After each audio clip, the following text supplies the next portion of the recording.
melawai. Saya pikir dia cukup matang itu adik satu itu, hebat itu dia. Kemarin dikabarkan bertemu ya Pak di DPP Nasdem. Ya betul. Artinya Itu jelas. karena sudah bertemu dengan Pak Anies, apakah beliau kecewa karena Nasdem tidak jadi bertemu? Bung Anies? Iya. Enggak. Nggak kecewa ya? Saya pikir dia cukup matang itu adik satu itu, hebat itu dia. Kemarin dikabarkan bertemu ya Pak di DPP Nasdem. Ya betul. Artinya memang sudah dibicarakan tidak akan maju peluang dia tidak. Oh akan sudah tahu. maju. Responnya seperti apa Pak? Dia bisa menerima itu. Tidak ada masalah bagi dia. Nggak ada masalah. Bye. Tidak ada Ya. masalah, tidak ada panggung politik Pak. Artinya untuk 5 tahun ke depan Pak Anies. Saya pikir dengan potensi yang ada pada dirinya itu nggak bisa kita pungkirin ya.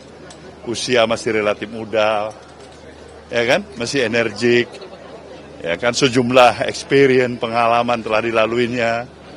Ya saya pikir dia merupakan sebuah aset yang berarti juga untuk negeri ini. Ya kan, memang bukan saat ini momentum dia, saya pikir itu biasa. Tidak adanya panggung jabatan ini. Belum tentu. Saya pikir diambil aja hikmahnya oleh dia. Kalau saya pesan sebagai kakaknya menyatakan, biasanya dibalik tantangan, kesusahan, kesedihan, di situ pasti ada juga peluang yang lebih hebat nantinya. Ya.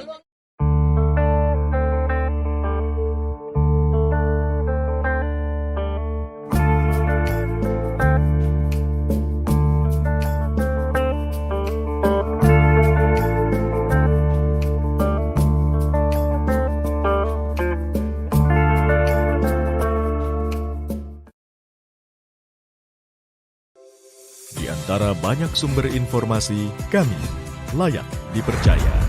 Karena kami menggali lebih dalam, berpihak pada kebenaran,